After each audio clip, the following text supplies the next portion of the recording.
Okay, can you see my screen? Yes, ma'am. Yes, ma'am. Okay, what I'm clicking on? Notepad. Notepad. Okay, so on top of Notepad, what do you have? Command prompt, ma'am. Command prompt. Okay, so I already told you yesterday that there are two ways. The first one is by using the graphical user IDEs. Okay, IDEs are graphical user interfaces wherein everything run and all that you needed by heart the commands. You can simply press on the buttons and it will work for you. But command line arguments are you need to give the commands to execute a program. You need to give the command. Okay, fine. I'll show you how to give input through the command line. So first thing is I'm opening the notepad. So I'm clicking on my notepad. So is the notepad visible to you, everyone? I have Yes, Yes, opened ma'am. the ma'am. notepad. Okay, so the notepad is visible. So I'm writing my program over here in the notepad. Okay, so I'm not using the PyCharm IDE. I'm using the notepad. You can also use notepad plus plus and all that. I really like notepad plus plus. So I'm just giving the code. Okay, so I'm saying one. Okay, so then I'm saying sum is equal to a plus b, and then I am printing sum. Okay, print then the sum in this program wherein you have to import this sys package or sys module inside your program to use this argsv attributes. Okay, and that import sys I have done. So now I'm going to save this file. So I'm saying save as. Now it will ask me where I have to say. You can save it anywhere. You create your own directory. Okay, your Python programs, your register number, whatever you want, you can do it. I'm saving it on the desktop. I'm naming it as sum.py. You remember that you have to save it to the extension because this is scripting. Okay, so you're saving it, you're saying .py. So I'm saving it as sum.py and I clicked on save. As soon as I clicked on save, you can see here in the notepad title, okay, for the untitled has changed to sum. So now this file is given a name and the type of the file is Python file, and now this is ready for execution. I'm simply closing this. Okay, so I just have written a program. I simply have closed it. Okay, I will go to command prompt. You see this sum over here, sum. Yes, ma'am. Okay, Ma'am. now yeah. Now go to the properties of sum. You will be finding a path. Okay, so there is a location here, right? So copy this location. So it is in users HP and desktop. Copy this. Okay, right. I have copied the path. Now what I'll do is I'll go to command prompt. Okay, so go to command prompt. Okay, so this is my command prompt. Now I have to change the directory to the current one. So I'm okay. So now I'm changing the directory. Right. Okay, so I entered into the desktop. So I have changed the path. I have changed the directory. Okay, to execute this Python file, I should say py and then followed by the file name. What is the file name? File name is sum.py and I should be using py, like how you say GCC and all that in your C programming, right? Likewise, I have to say py space sum.py, and I said I'm passing the command lines arguments. Okay, so during the execution itself, what I'll do is here itself I'll pass the arguments. So I need to pass two arguments. I'm passing 25 and then 24. Okay, so it will sum up to 49. Okay, so I have passed these two numbers. So you can see the sum is 49. Okay, so I have passed this 25 and 24 as command line arguments into the program, which is sum.py. So it is taking this as argsv. This is the first argument. So one, and this is the second argument. Likewise, you can give n number of arguments of different data types. You can catch them and use them accordingly. Okay, so you in PyCharm. Okay, writing the same program. Okay, so I'm saying import sys. So I said import sys. Okay, and then a is equal to int of, okay, so sys dot argsv.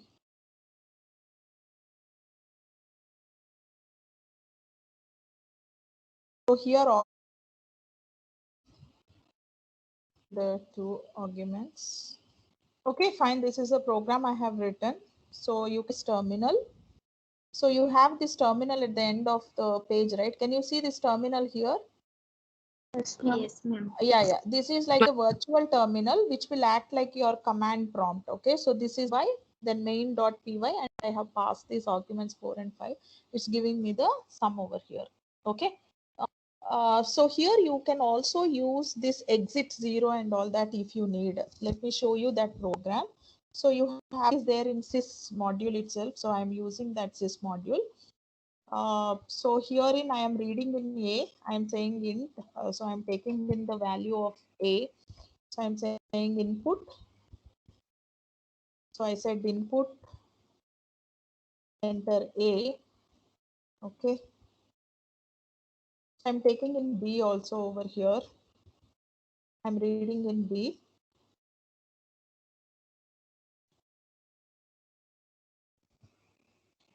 Now what I'm doing is I want to divide A by B. So before division, I want to check whether B is equal to 0. So I just have written that condition in if. Okay, so if B is equal to 0, then what I'm saying is I want to exit the program itself. Okay, so I want to completely exit the program. So I'm saying exit system.exit. I can give whatever I want. I'm giving -1. Okay, fine. Else what I'm doing is I want to perform the division. I want to perform the division. So I'm directly doing it in the print statement. So I'm saying A divided by B. Okay, so after this, I'm simply writing some print statement for you to understand it after if block. So I'm just saying after if block. Right. So this is the program where I have used this explicitly. You can also write this exit. Okay. So internally it actually uses this exit. But if you want to come out of the program in the middle of the execution, you can also use this exit. Okay. So now let me run this program. So you can see that it is asking me to enter A. So I'm entering the value of A over here. Can you see the bottom screen wherein the result, this is Yes, the, ma'am. yeah. Okay, so I have given 5 for A, and for B I'm giving 0. Okay, so I'll give a non-zero and show you first. So I have given a non-zero value, which is 2. So it is doing the division as well as it is telling me after if block. Okay, so this is the execution when there is no exception. So here now I'm giving something 7 for A, and for B I'm giving 0. Okay, so now you can see that this after if block is also not executed. It is simply saying process finished with an exit code -1. These exit codes are used internally in your application. Sometimes you need to create your own exit codes. Like whenever you see 404 page not found, okay, so they are codes. Okay, so rather than telling that page not found, what happens is in your program you need to use the codes. That's why you have this page 404, and whenever you try to open a website, maybe it will be showing you page error 404, means that page is not found. Okay, so like that there will be error codes. So you can give the error code over here, whatever is applicable to your application. Sometimes for our application we'll be keeping certain error codes, like 501. Maybe it is having some meaning in your application, only you programmers will understand and you will be using in your code. So such type of codes are error codes, and here we are saying other than 0. If it is 0, it means that it is normal termination. So I'm giving some other code, meaning that something happened here, that's why the program finished up and the execution stopped. Okay, you can see that this print statement didn't execute in this case. Is it clear? So another program wherein we'll be creating our own modules. Okay, fine. I'm saying new. Name is sudha.py. So I'm just creating a new file. So you can see that sudha.py appeared here. And inside this sudha.py, I'm writing some module, which is a display module. Okay. And then I'm saying print hi. Okay. And called module. Okay. And the name of the called module, I can get the name of the called module by using the attribute __ name and __. Okay, so by doing this I can get the name of the called module. Okay, fine. Is equal to welcome to my class. Okay, So I have a variable in Sudha and also I have the display method. So I'll import created. This is the program. I want to use this program inside the main. Okay. So for that, what is the syntax? So I am saying from Sudha. So the name of the module is Sudha and I'm saying import. Okay. What? Okay. So I'm saying display, comma, S. These two are there inside that Sudha module. So I am importing these two. Okay. So how I'm importing? I'm saying from Sudha import display, comma, S. Okay. So this is the statement I'll be writing. And then I have to use them, right? Why I am writing, why I am importing here is because I can use it. Okay. So I'm saying from Sudha. So inside this, I'm saying Sudha. Okay. From Sudha or else. Okay. I'm saying from Sudha. And you have imported that S, right? So I can simply write S. Fine.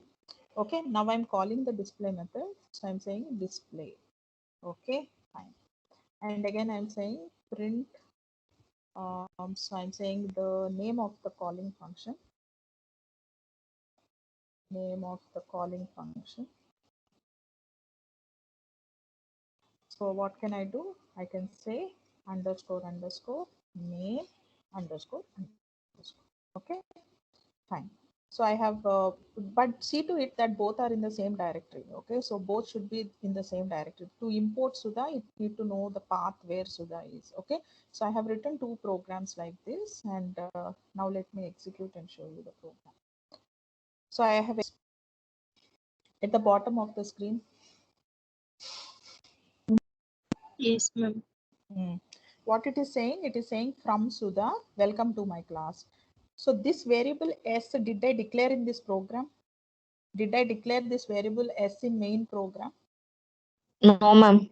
No, what I'm doing, I'm getting this variable from Sudha, right? Yes, ma'am. This is what the concept of importing. Okay, I have written two. They're importing certain attributes like square root, ABS. All these are there in them. These are user-defined modules. So here I'm showing you. I'm demonstrating. What is this program that I'm demonstrating? I'm demonstrating user-defined modules. Okay, what if you are using that math and all that, then it is the standard library. Okay, so you're using something from the standard library, but here I'm showing you user defined module. Here, what is the user defined module? Sudha.py is the user defined module. Okay, and from Sudha.py, so this is the user defined module. I created this module. And what is there in this module? I have a display method, I have a function, as well as I have a variable. Okay, the name of the display, these two are considered to be the attributes. And even if it is a variable, even if it is a function, even if it is a class, anything is considered to be an attribute. Okay, so I want the display as well as I want S in the program. So these two are defined in this program and I want to use it in another module. Okay, so what I'm doing, I have written from Sudha import display comma S, and then I'm using S. Okay, so what it will do the module. So it will take it from the Sudha module and it will print. What is S? S is a string wherein I said S is equal to welcome to my class. So that's what it is printing here. From Sudha, welcome to my class. This S variable is from Sudha's module. Then I just call the display method. So the display method definition is not there in this main program. So it will check whether first of all it is there internally in this program. It is not there. So now it will check whether this display is there in this Sudha module. So display is there in the Sudha module. So what it will do, it will take it. It will import from Sudha module. Okay, fine. And then here I said name of the calling function. So I can use this attribute which is having underscore underscore name underscore underscore is the attribute from this. Okay, so I'm saying name of the calling function is main. So it will tell you what is the name of the module over here. Okay, so from the current one. So from this program, I have called this main name. So it is saying it is the main module. And in Sudha also I have written it. Okay, so name of the called module is name. So name is saying it is Sudha. Okay, so the name of the module is Sudha here, and the name of the module here is main. What is name attribute? Name attribute will return, this is your MCQ, and name attribute will return the name of the module current. Okay, so in what file you are writing this name, that module it will return you. Okay, so I have written it in the main module. So it is saying this is main module. Okay, so this print statement, this text and all I have uh, created. Okay, but name will actually retrieve the name of the module. Okay, current in which file you are writing this print statement, that module name it will retrieve. So how you create the user defined modules. So I hope what I'll do is in Suda, I'll make certain modifications. What I'll do is I'll have another function in Suda. So I'll say the function name is large. Okay, so the function name is large.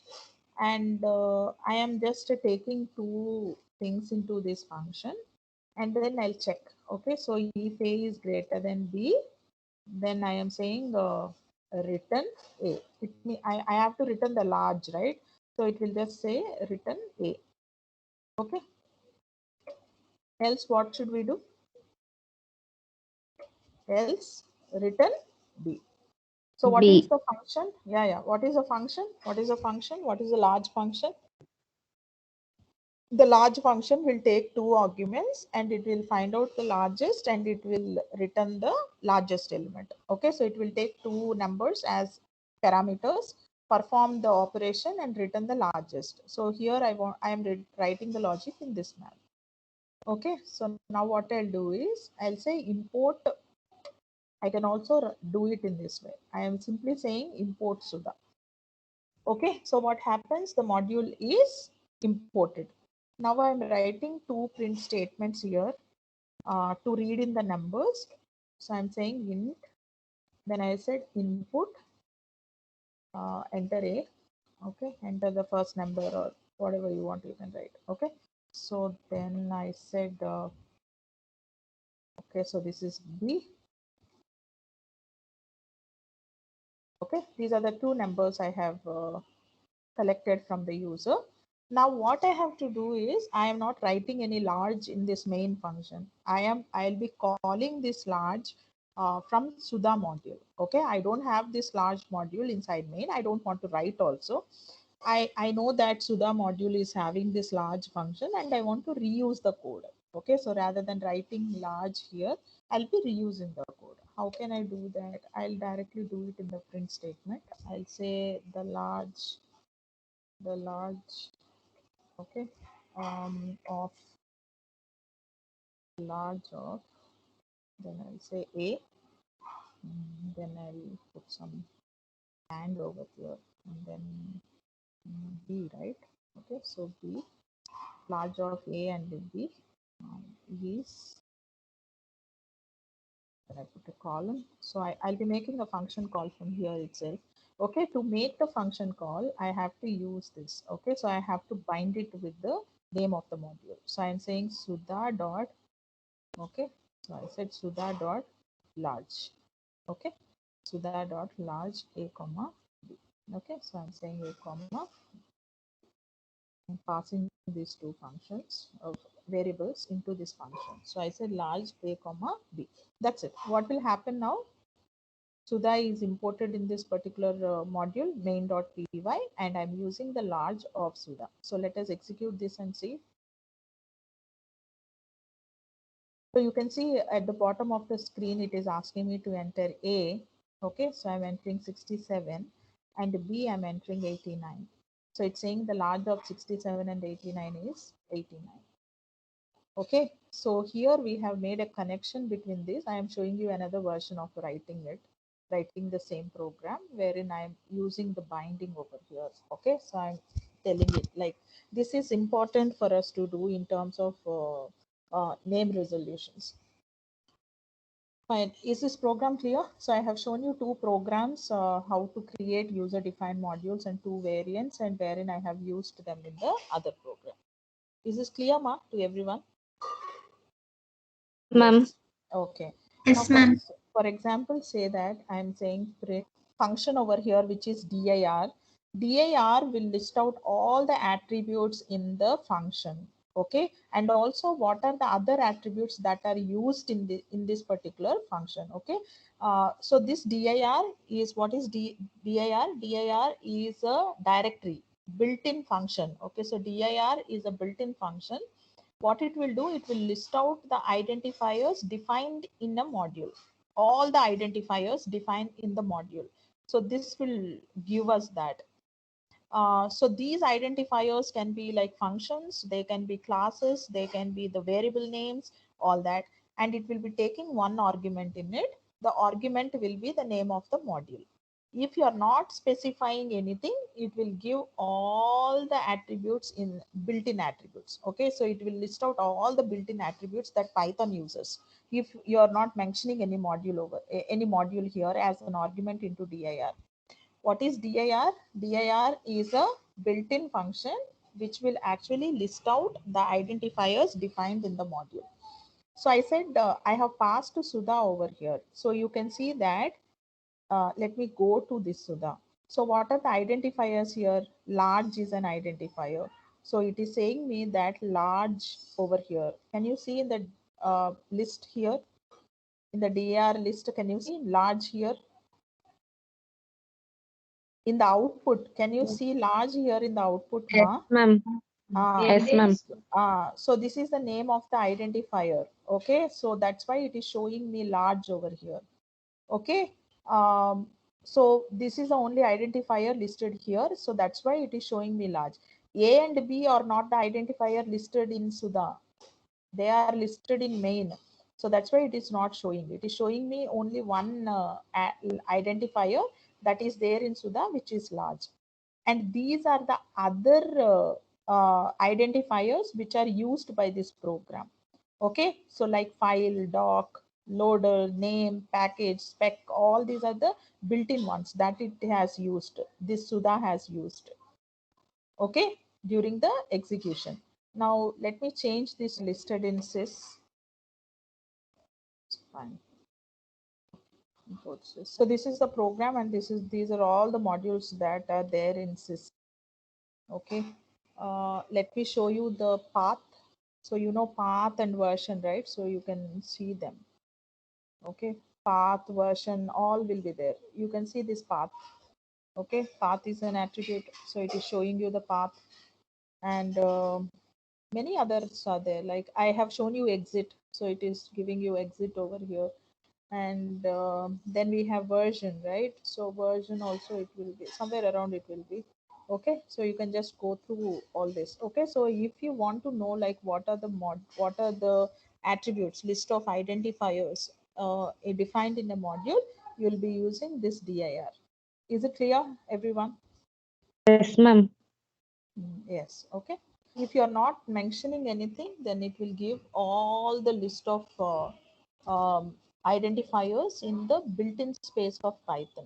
Okay, so that will be better. This is what, okay, so this built-ins is you have to get into this built-ins. Okay, so annotations built-ins is, it's like module inside the module. So now if I go into this built-ins, you'll understand. Okay, so this is the built-ins. Fine. So how many, these are all the built-ins that Python is using. Okay, so there is a volley of identifiers over here that Python is using. So this dir will help you to retrieve the identifiers in a module. Okay, fine. So I hope this, what is there in calendar. Okay, what is calendar? Calendar is a module or not? Yes, ma'am. Module, ma'am. It's a module. Okay, so let us see what are the identifiers that are there in the calendar module. Okay, so I said I have imported the calendar module, and I want to know like what are all there in the calendar module. So now it will list out all the modules that are there in the identifiers that are there in the calendar module. So these are all the identifiers. Okay, so you can see Monday, Saturday, Sunday, all this calendar related. Okay, so all that related to calendar, you will be having then the months February. Remember that why we use this dir is, so here you have Saturday, right? Okay, Saturday is all in uppercase. So you have, if you want to use a Saturday in your program, and for example, say that I want to import calendar and I want to create a calendar. So Saturday is in all uppercase. You have to use Saturday only how it is mentioned here. So this will help you to actually know the exact name of the identifier and to quickly reference like whether your code, for example, from the calendar class, calendar. Okay, so in is listed over here, right? So it will be very difficult for you to actually remember all this. Okay, maybe you'll remember one or two or three, but you cannot remember all these, right? That I'm showing you. I showed you all the built-in identifiers. Okay, built-in identifiers are all the identifier that Python uses. And I also showed you in sys also you have many identifiers. So it will be very difficult for you to remember. So in that case, what we'll do is simply say dir and then pass the module into it. You will be getting all the list of the identifiers in here. Okay, so it's here. In the same way, you can check for the identifiers that are there in any module by using the dir. Is dir clear to everyone? Yes. Okay, so what are the